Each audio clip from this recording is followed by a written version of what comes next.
कहीं ऐसा ना हो कि ठंड का मौसम ख़त्म हो जाए और आप इस रेसिपी को ट्राई ही ना कर पाएँ। बहुत ज़्यादा टेस्टी और हेल्दी रेसिपी है फ्रेंड्स, आप इसे ज़रूर ट्राई करें। बहुत ज़्यादा टेस्टी लगते हैं, सभी को काफ़ी पसंद आएँगे।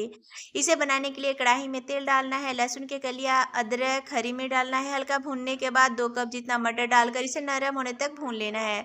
हल्का ठंडा होने के बाद दरदरा पीस लेना है। एक बाउल में हल्दी पाउडर, धनिया पाउडर, कश्मीरी लाल मिर्च पाउडर, जीरा पाउडर, गरम मसाला पाउडर, नमक डालना है। पानी डालकर इसे मिक्स कर लेना है। मसाले तैयार है। कढ़ाई में तेल, जीरा, एक लाल मिर्च डालना है, मसाले को डालना है।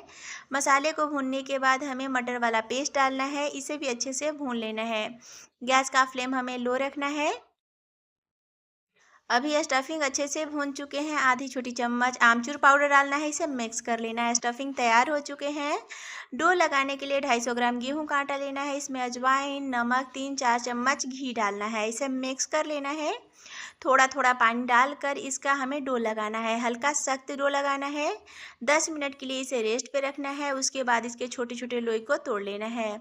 अभी इसे कटोरी जैसा बनाना है, इसमें स्टफिंग को अच्छे से फिल कर लेना है। तो अभी आप देख सकते हैं सारे में स्टफिंग फिल हो चुके हैं, इसे हमें सेकना है।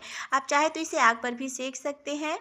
लिट्टी अच्छे से पक चुके हैं, क्रैक्स आ चुके हैं, इसे घी में डीप करना है और सर्व करना है। तो देख सकते हैं मटर वाली लिट्टी बनकर तैयार है। Thank you for watching.